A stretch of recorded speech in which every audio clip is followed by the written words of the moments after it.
तो दोस्तों आप सभी का स्वागत है आपके अपने YouTube चैनल मैथ मनोरंजन पर। दोस्तों आज ही हमारा न्यू टॉपिक होगा एक घातीय समीकरण। तो एक घातीय समीकरण दोस्तों क्या होता है? एक घातीय से आपको पता ही चल रहा होगा कि जिसमें एक घात होता है उसी को एक घातीय समीकरण कहते हैं। जैसे कि दोस्तों एक घातीय का मतलब होता है, जैसे ये होगा हमारा ax plus by plus c बराबर 0। तो ये दोस्तों क्या है कि इस पे हमारा जो है ना x पे एक घात होगा, y पे एक घात होगा। क्या होगा देखिए, अब इसमें है दो चर वाले रैखिक समीकरण। तो दोस्तों इसको हम कैसे लिख सकते हैं? मान लीजिए इसको लिख सकते हैं हम 4x प्लस 5y प्लस 6 बराबर 0। इसको हम इस टाइप से भी लिख सकते हैं, यानी ये समीकरण 1 है और एग्जाम्पल के लिए हमने आपको बता दिया। तो इसमें जो चर है, चर क्या होगा दोस्तों, हमने आपको बता ही रखा है कि चर वो होते हैं जिनका मान गणितीय प्रक्रियाओं के साथ साथ बदलता रहता है। यानी बदलता कब रहेगा? जैसे आपने देखा होगा कि x का मान कभी हम 0 रख लेते हैं, कभी 1, कभी 2, कभी 3, यानी डॉट डॉट डॉट कुछ भी रख सकते हैं। तो एक्स वाई जेड यानी ABCD की जितने भी अल्फाबेट होते हैं हमारे, उन्हीं को हम क्या कहते हैं? चर संख्याएं कहते हैं, चर। और अचर क्या होते हैं दोस्तों? अचर आप जानते ही होंगे। जैसे कि देखिए अचर क्या हो गया हमारा, 1 2 3 4 5 6 7 8 9 10, ये जितने भी हैं अनंत तक गिनतियां जितनी होती हैं उसको ही हम कहते हैं अचर। अचर का मतलब है कि इनका मान जो होता है दोस्तों कभी भी चेंज नहीं होता है। अब चलिए, ये तो हमारा बात हो गया जो कि हमने पीछे आपको बता रखा है प्रीवियस वीडियोज में। अब चलिए इसमें हम चलते हैं कि दो चर वाले रैखिक समीकरण युग्म, संगत, असंगत, ये क्या होता है। देखिए दो चर वाले का मतलब है कि जिस समीकरण में दो चर होने चाहिए। दो चर, चर का मतलब जैसे यहाँ पे देखिए ax प्लस by प्लस सी। अब आप सोच रहे होंगे ax by प्लस सी है तो इसमें हमारा चर क्या है? x y, ये चर हो गए ना। और इसमें देखिए ये चर हो गए, तो इसमें अब जो इसके यहाँ पे 4 है तो ये x का गुणांक हो जाएगा, ठीक है, x का गुणांक होगा, ये y का गुणांक हो गया 5 और यहाँ 6 हो गया। अब इसमें हमारा पावर जो है दो चर वाले रैखिक समीकरण, यानी रैखिक का मतलब ही होता है दोस्तों एक पावर, जिस पर एक पावर होगा उसी को हम बोलेंगे रैखिक। और दो चर का मतलब हो गया कि दो चर होने चाहिए, यानी एक्स वाई दो चर हो गए ना, एक्स वाई दो चर हो गए। अब जो यहाँ पे इसके एक्स के पास में है, ये एक्स का गुणांक हो जाएगा, ये वाई का गुणांक हो जाएगा, ठीक है। अब ये हमारा इतना बात हो गया। अब इसमें देखिए आगे हम आपको कुछ बताते हैं जो कि क्वेश्चन हल करते टाइम आपको परेशानी आएंगी। तो उसके लिए क्या करना है कि आप कैसे पहचानोगे कि संगत क्या है, असंगत क्या है, अद्वितीय क्या है, अनेक हल क्या है। तो इसके लिए हम आपको चलिए बताते हैं। जैसे कि दोस्तों आप देखिए, जैसे ये हमारी समीकरण हो जाती हैं a1x प्लस b1y और फिर दिया होगा प्लस c बराबर 0, इतना हो गया। उसके बाद में एक दूसरा समीकरण ले लेते हैं, और दूसरा समीकरण क्या लेंगे कि a2x प्लस ले लेंगे b2y और प्लस हो जाएगा c2 बराबर हो गया 0। ये हमारी दो समीकरण हो गई, ठीक है। अब ये हमारी दो समीकरण हो गई। अब दोस्तों क्या करना है कि इसमें देखिए हमारी जो स्थितियां होंगी, अगर देखिए पहली स्थिति क्या हो जाती है, ये दिया हो कि a1 बट्टे a2 और बराबर नहीं होगा b1 बट्टे b2 के, ठीक है। एक समीकरण ये हो जाती है। और दूसरी क्या होगी, दूसरी समीकरण हमारी 1 2 3 लिख लीजिए, ठीक है। ये हो गया पहली। और दूसरी समीकरण क्या दूसरा स्थिति हमारी क्या हो सकती है, दूसरी होगी a1 बट्टे a2 और बराबर होगा b1 बट्टे b2 और बराबर होगा c1 बट्टे c2, ठीक है दोस्तों। अगर ये हमें स्थिति दी हो, और तीसरा क्या होगा कि तीसरी स्थिति में हमें दिया होगा कि a1 बट्टे a2 बराबर होगा b1 बट्टे b2 और बराबर नहीं होगा c1 बट्टे c2। तो इस स्थिति में दोस्तों हम क्या करेंगे, देखिए इस स्थिति में क्या करेंगे, हमें क्वेश्चन में समीकरण दिया होगा और उसमें पूछा जाएगा कि संगत कौन सा है, असंगत कौन सा है, अद्वितीय हल क्या है। तो ये हमें स्वयं निकालने पड़ेंगे समीकरण से लेकर के। अब देखिए अब कैसे करेंगे, समीकरण हमें ऐसे दिया होगा a1x plus b1y plus c एक समीकरण ये हो गया, एक समीकरण ये हो गया, ठीक है। दो समीकरण दिए होंगे, तो दो समीकरण दिए होंगे तो कैसे करेंगे। अब देखिए, अगर कंडीशन हमारी ऐसे होती है तो इसको हम क्या बोलेंगे, अगर कंडीशन ऐसे होगी तो इसको बोलेंगे अद्वितीय हल। अद्वितीय, अद्वितीय, अद्वितीय हल, यानी इसका दूसरा कोई हल नहीं है, ठीक है दोस्तों। ये हो गया अद्वितीय हल। इसके बाद में अगर हमारी ये टर्म निकल के आती है, ये वाली टर्म निकल के आएगी तो इसका होगा अनेक हल। क्या हो जाएगा, अनेक हल। इस कंडीशन में होता है तो निकल के आएंगे हमारे आंसर अनेक हल। और तीसरा कंडीशन हमें दे रखा है ये वाला a1 बट्टे a2 बराबर b1 बट्टे b2 बराबर c1 बट्टे c2, तो इसको बोलेंगे कोई हल नहीं, ठीक है दोस्तों। ये हो गया। अब देखिए, ये हुआ हमारा, ये क्वेश्चन में उसके आंसर में ये दिया होगा। फिर इसको हम और किस किस नाम से जानते हैं ये भी जान लेते हैं, ठीक है दोस्तों। अब इसमें हम देखिए अद्वितीय हल को क्या कह सकते हैं। अद्वितीय हल को हम प्रतिच्छेद बिंदु कहते हैं। प्रतिच्छेद रेखा कर लीजिए, ठीक है। यह प्रतिच्छेद रेखा, ठीक है। प्रतिच्छेद रेखा कैसी होंगी दोस्तों, इसका जो रेखा होती है इस टाइप से होती हैं, ठीक है। और इसका जो होगा, इसका क्या कंडीशन होगा, इसका जो कंडीशन होगा दोस्तों, एक लाइन होगा ऐसे, और फिर इसी के ऊपर जो दूसरा लाइन होता है वो इसी के ऊपर होगा, अनंत बिंदु होंगे, ठीक है। ये दूसरा लाइन इसी के ऊपर हो जाएगा, दूसरा वाला लाइन।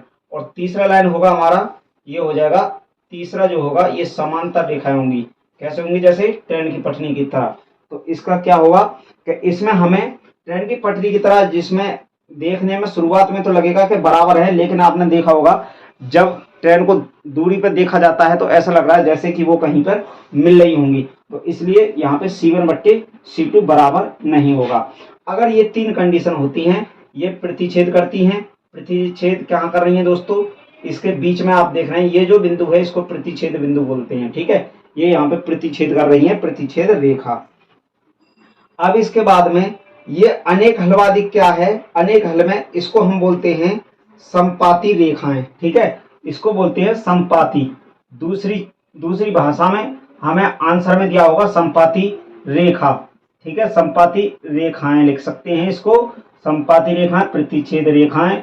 और इसको दोस्तों तीसरा जो है इसको लिख सकते हैं समांतर रेखाएं, क्योंकि ये जो चल रही है हमारी समांतर चल रही है, ठीक है। इसको लिखेंगे समांतर रेखाएं, ठीक है।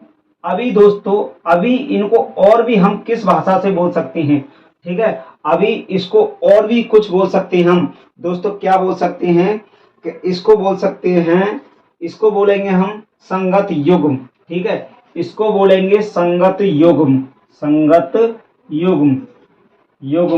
और इसको भी बोलेंगे संगत युग्म।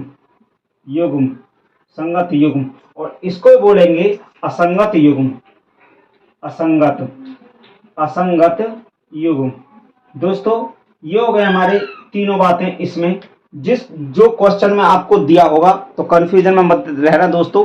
इसके देखिए, या तो आपको इसी का मतलब अद्वितीय हल भी होगा, प्रतिच्छेद रेखाएं भी होगा, संगत युग्म भी होगा। इसका मतलब अनेक हल भी होंगे, संपाती रेखाएं भी होंगी, संगत युग्म भी होगा। और इसका मतलब कोई हल नहीं, समांतर रेखाएं और असंगत युग्म। यानी ये कंडीशन हो सकती है, एक ही समीकरण के ये तीन हल हो सकते हैं। तो आपसे इनमें से कुछ भी दे सकता है, तो कंफ्यूजन में मत रहना कि इसका हल क्या होगा क्या नहीं होगा, ठीक है दोस्तों। तो ये हो गए हमारे इसमें। अब चलिए आगे और इसमें आपको समीकरण लेकर बताते हैं। अब देखिए दोस्तों, अब ये हमारा हो गया ना इसी में, तो इसी में ये हमारा जगह, इसी में हम आपको समझा देते हैं, ठीक है। तो अब इसमें हम देखिए दो समीकरण होंगे, इस फॉर्म में होंगे a1x plus b1y plus c बराबर 0, a2x plus b2y plus c2 बराबर 0, ठीक है। इस फॉर्म में तो हम मान लेते हैं समीकरण, हम ले लेते हैं x माइनस 2y प्लस 1 बराबर 0, और दूसरा ले लेते हैं 3x प्लस 4y माइनस 2 बराबर 0, ठीक है। अब देखिए इसको इस फॉर्म में रखना है। तो ये जो होता है ना a1 क्या है कि इसके पास का जो गुणांक है, x के पास का गुणांक को हम बोलेंगे a1। ठीक है, तो यहाँ पर कुछ नहीं है हमारा, तो इसका मतलब है कि a1 की जगह पर हमारा 1 है, a1 बराबर है 1। ठीक है, यहाँ पर 1 है। अब a2 मानेंगे दूसरी समीकरण का जो पहला पद है ना, इसको x वाला, तो a2 क्या मानेंगे, a2 बराबर हो जाएगा, यहाँ पे 3 दिया है। ठीक है, अब देखिए b1 क्या हो जाएगा, b1 हो जाएगा हमारा b1 क्या हो जाएगा, जो कि y का गुणांक है यानी -2, और b2 क्या हो जाएगा, b2 हो जाएगा दोस्तों हमारा जो y का यहाँ पे गुणांक है यानी 4। ठीक है, अब इसको ही हम इस फॉर्म में रखते हैं। देखिए a1 बट्टे a2, तो a1 क्या है हमारा, a1 क्या है 1। ठीक है, a2 क्या है 3, और b1 क्या है, b1 यानी बराबर लिखेंगे -2, और b2 क्या है यहाँ पे 4। अब आप देख रहे होंगे दोस्तों कि ये बराबर हैं, ये बराबर नहीं है दोस्तों। इसको हम काट भी सकते हैं, यानी 1/2 माइनस में कर सकते हैं। तो अब देखिए ये 1/3 है, 1/3 बराबर माइनस में 1/2। ठीक है, ये इतना है। क्या ये बराबर हैं, ये बराबर नहीं है दोस्तों, ये बराबर नहीं है। तो यहाँ पे बराबर का चिन्ह नहीं का लगाएंगे कि बराबर नहीं है। तो इसी के जो आंसर हमें दिए होंगे दोस्तों, आंसर दिए होंगे, हम क्वेश्चन कराएंगे तो आपकी समझ में आएगा। तो इसी के जो आंसर हो जाएंगे, नंबर 1 क्या हो जाएगा, अद्वितीय हल, यानी दूसरा कोई इसका हल नहीं है। एक होगा इसका प्रतिच्छेद रेखाएं, यानी इसकी जो रेखाएं होंगी वो एक दूसरे को काटती हुई होंगी, प्रतिच्छेद। और तीसरा आंसर जो हो जाएगा हमारा संगत युग्म बनाते हैं। ठीक है, ये आंसर हो जाएगा। अब ये हमने आपको बता दिया प्रतिच्छेद के बारे में। अब देखिए दूसरा लेते हैं इसका अनेक हल वाले में। अनेक हल वाले में क्या होगा कि देखिए अनेक हल वाले के लिए क्या करना है कि इसके लिए हमारी फॉर्म क्या है, a1/a2 बराबर b1/b2 बराबर c1/c2। तो इस फॉर्म में होगा।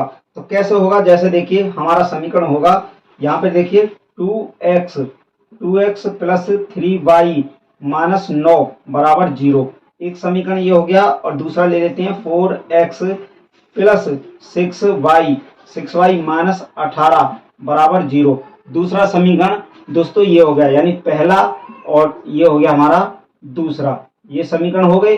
अब ये समीकरण तो हो गए, अब इसको हमें इस फॉर्म में लिखना है। वही काम करना है, a1 की जगह क्या लिखेंगे, अब डायरेक्ट लिख लेते हैं, क्योंकि हमने आपको यहीं पर समझा दिया कि a1 बराबर क्या होता है, b1 बराबर क्या है, a2 बराबर क्या। तो देखिए a1 की जगह लेंगे 2, यहाँ पे डायरेक्ट निकालते हैं। तो a1 की जगह क्या है 2, a1 की जगह 2 होगा, a2 की जगह 4 रहेगा। अब बराबर यहाँ पे फिर लेते हैं, b1 की जगह क्या है 3, b1 की जगह है 3, b1 की जगह 3 है, और b2 की जगह क्या है 6, b2 की जगह 6 हो गया। अब देखिए फिर बराबर का चिन्ह है। फिर यहाँ पे देखिए c1 की जगह क्या है 9, किसमें है माइनस में। ठीक है, माइनस में 9, और c2 की जगह क्या हो जाएगा माइनस में 18। क्या ये बराबर है दोस्तों, काट पीट कर लीजिए पता चल जाएगा। 2 से काटते हैं इसको, 2 दूनी 4 यानी 1/2 हुआ, 3 से काटते हैं 3 दूनी 6, 1/2 हुआ, माइनस से कट गया, 9 दूनी 18, 1/2।